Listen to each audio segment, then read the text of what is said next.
Joe DeMarco, chiropractor and owner of OcraMed Health. We're talking today about uneven shoulders. Now, this is something I see in my office all the time, and I've been doing chiropractic for 30 years. There's a lot of reasons why the shoulders on individuals can be uneven. We're not going to go over every single cause and cure for uneven shoulders today. This would be like a 2-hour video. For example, shoulders sometimes can be uneven because they're compensating for a pelvis that's uneven. You can also have uneven shoulders as a result of a scoliosis or a curvature in the spine. So as the spine is curved and the torso becomes out of position, one shoulder lifts up higher than the other. What we're going to focus in on today is uneven shoulders as the result of weakness in fascial adhesion buildup in some of the muscles of the upper body. Okay, you know your pelvis is level. You don't have a scoliosis. However, every time you look in the mirror, you see something that looks like this. So, a lot of people, when they see uneven shoulders, they immediately focus in on the shoulder that's higher and immediately think that that's the problem. Who's to say that my left shoulder's up high? Maybe my right shoulder's low. So the first thing you have to do in this type of situation when you have uneven shoulders is try to determine where the problem is. Is my left shoulder up? Or maybe my right shoulder is down. First off, dealing with the shoulder that appears high. You have a muscle on each side that's called your levator scapula. It runs from the top 4 cervical vertebrae. It attaches to the medial upper border of the shoulder blade or scapula. The function of the levator scapula is just like its name says, it elevates the scapula. Therefore, when that muscle gets tight, when it's building up fascial adhesions, it's losing its normal elasticity, the fibers are shortening up, what's going to happen to the shoulder? Well, when that muscle gets tight, the shoulder starts to come up. So, you look in the mirror, your left shoulder looks a little higher than your right shoulder, you come up on the left side, and you run your fingers down the side of your neck, down along the levator scapula, and you press down here. Now, the levator scapula, this bottom portion of it, is sitting in front of and kind of underneath the trapezius muscle, which is the larger muscle of the upper back. So you're going to press kind of like in front and down on the trapezius muscle. If that levator scapula is tight, it's going to feel almost like a rope coming down the side of your neck into your upper back here.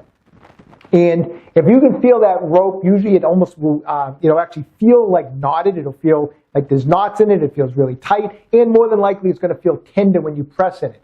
If you can feel that and you have that shoulder up, chances are your shoulder is actually high on that side. The levator scapula needs some fascial release work. In addition, what's allowing that shoulder to come up a lot of times is the antagonist muscle of the levator scapula could be weak. The antagonist muscle is the serratus anterior. That's a muscle that runs off of the medial anterior border of the scapula and attaches into the 1 through 8th rib.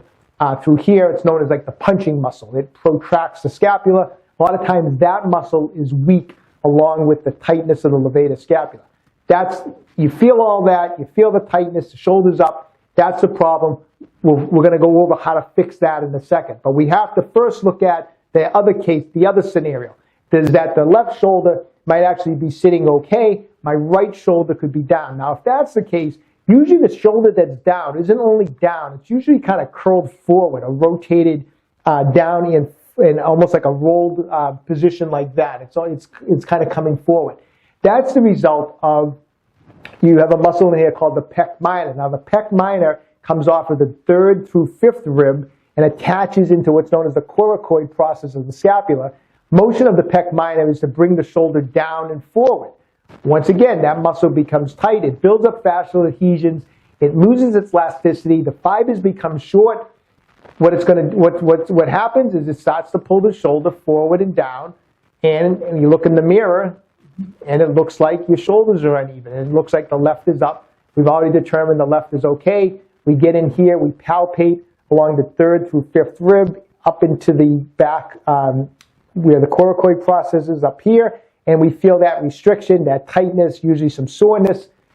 That's the issue on that side. Now, along with the tightness in the pec minor, a lot of times there's weakness to the antagonist muscle group, which would be, in this case, we could be looking at rhomboid minor and rhomboid major, which comes off of Minor comes off of C7, T1. Major comes off of T2 to T5 back here. And they both attach to the upper medial border of the scapula. So we could be looking at a tight pec minor and a weak rhomboid minor and major.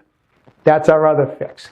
Okay, so we've determined, you check it out, you see the uneven shoulders, you determine high shoulder or low shoulder. Let's fix the high shoulder first. Okay, so we're going to get on that levator scapula, do some fascia release work. Best way to do it is to grab a spiky massage ball. You know, you can use, a lot of times people use a lacrosse ball, a tennis ball. You know, those type of objects are okay, but they're too smooth. If you really want to get into the adhesions of the fascia, build up that's of the tightness in the muscles, you need something spiky. Now, this is a Tai Chi ball from OcraMed Health. Notice the texture on this thing. This thing is going to get into that fascia. It's going to break up adhesions. Is it fun to use this Tai Chi ball? No, it's not.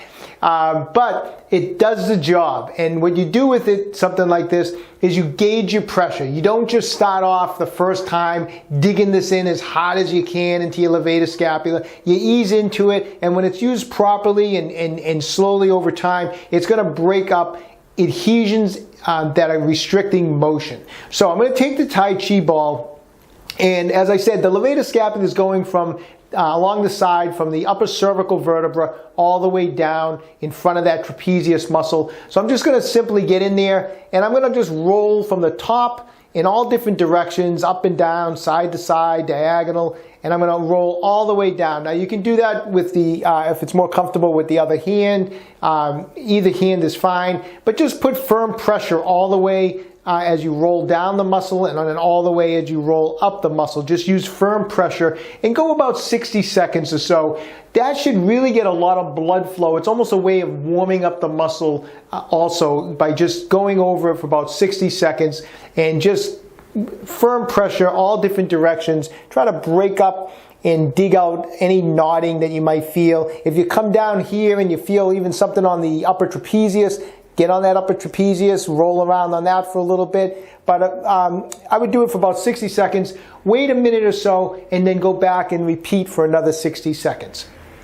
Next, we're going to add some motion to our release work on the levator scapula. And the first thing we're going to do is go through the motion of the elevated shoulder and then moving it up and then down.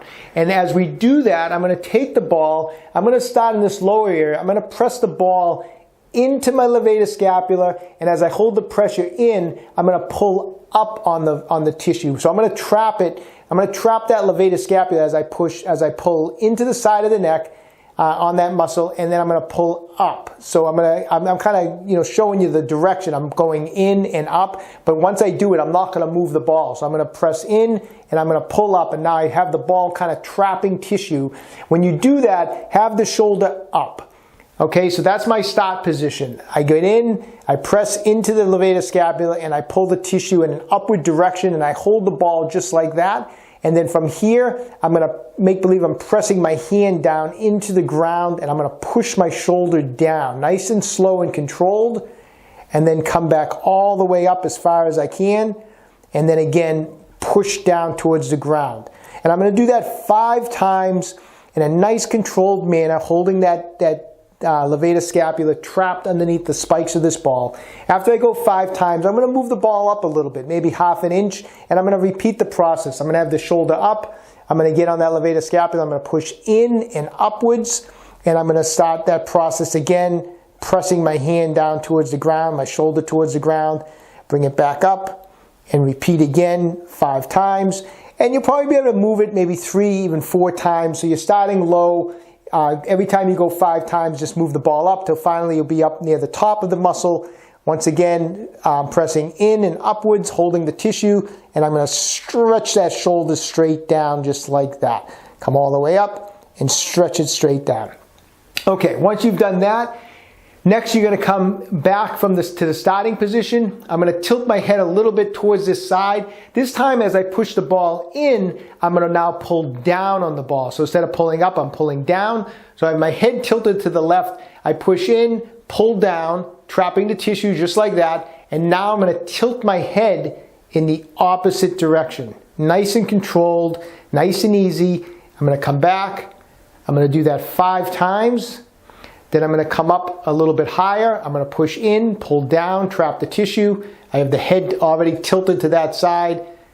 And then again, 5 times in the opposite direction. Once again, you'll probably be able to move it 3 or 4 times and repeat that process. That's how we're going to release the levator scapula. Next up, to offset the tightness in the levator scapula, we're going to strengthen the antagonist muscle, the serratus anterior. All right, so to help that high shoulder out, after we release the levator scapula, we're going to strengthen the serratus anterior. Now, the serratus anterior is known as the puncher's muscle because when you throw a punch and you come in this motion, that serratus anterior is contracting. So a lot of times all we want to do to work the serratus anterior is try to mimic that punching motion. Now, I have a couple other videos we've done on serratus anterior, so if you're looking for a lot of serratus anterior exercises, check out some older videos we'll do. I'll put the card up above me for one of the serratus anterior exercise videos that we've done in the past, but I have a couple out there.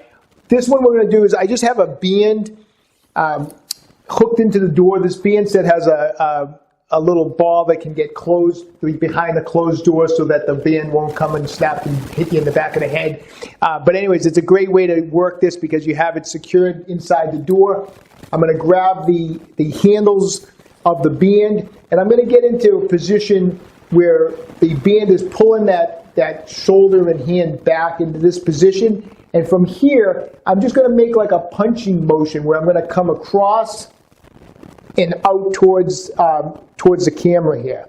So I'm going to bring it back and I'm going to press out just like that. So it's that motion that's going to work the serratus anterior, I should say. So I'm going to come here back and forth. I actually like to get a little motion going just like this.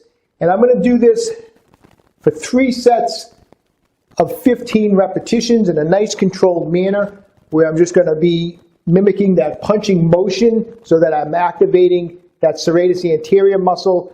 Now, if I do 3 sets of 15 on the left, even just to work on that side, just keep it even. I'm gonna turn around afterwards and I'll do 3 sets of 15 on the opposite side just to work both sides evenly to keep the muscles in balance. But in particular, of course, this is the side where we're focused on. So 3 sets of 15 repetitions to offset the weakness of the serratus anterior. So fascial release of the levator scapula, strengthening of the serratus anterior, that's for a high shoulder. Next, we're going to move on to how to fix the situation when the opposite shoulder is low. Okay, so we're moving on to the next scenario. It's that your left shoulder isn't actually high, your right shoulder is low. And as we mentioned, not only is it low, but it's probably rolled forward. That means your pec minor probably has some fascial adhesion buildup in it. So what we're going to do first, we're going to do some fascial release on that pec minor, and I can guarantee you releasing that pec minor is going to be just as much fun as releasing that levator scapula on the opposite side, because we're going to grab that Tai Chi ball again, and we're going to start off by just getting in there and mashing up that pec minor, trying to break up as much of the adhesions as we can by just rolling around in there. So the coracoid process is kind of right back in this area, and pec minor comes down to the 3, 4, and 5 ribs. So we're just going to get in there, and with as much firm pressure as you can, back and forth, side to side, diagonal, spend about 60 seconds with as much pressure as you can. Now remember, the pec minor is underneath the pec major, so you're going to need to put a little pressure in there to kind of get down to that pec minor level.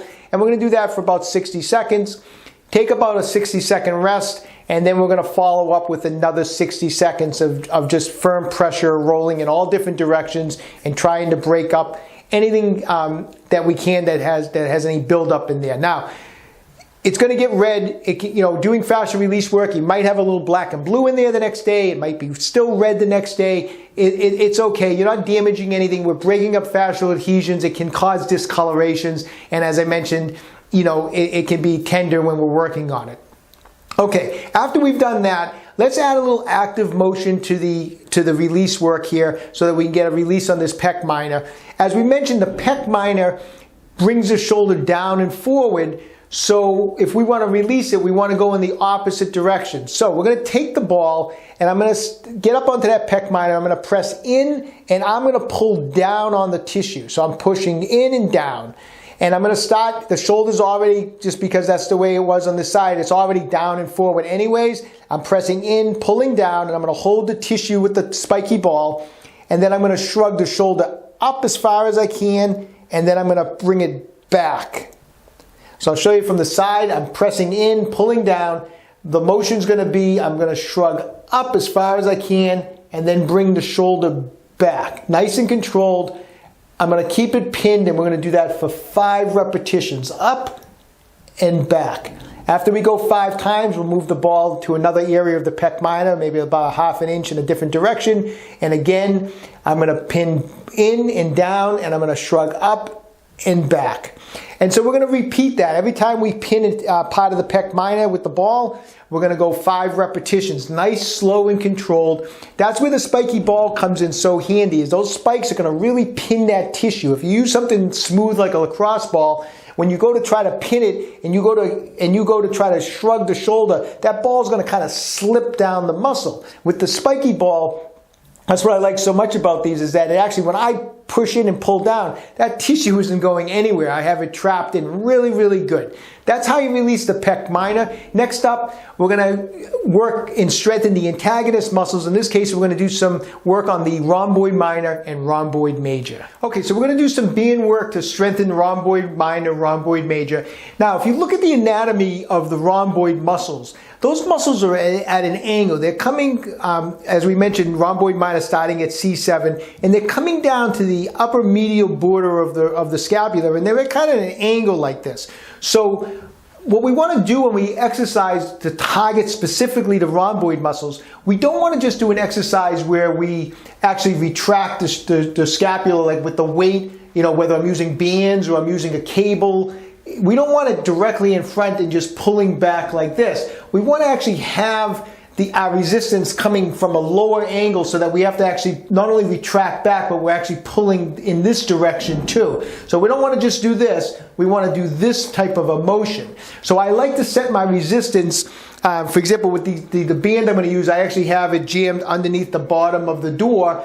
If you're sitting at a cable machine, a row machine, what I like to do in the gym is I'll actually sit up on a couple of foam blocks so that it angles me, so my torso's up higher than the resistance. So I try to create an angle when we work the rhomboid minor, rhomboid major. That's the best way to target those muscles and get the best contraction out of it. So in this case, I'm standing. I have my band, like I said, it's coming from underneath the doorway here. It's jammed underneath, and I'm holding the handles. I'm going to come back.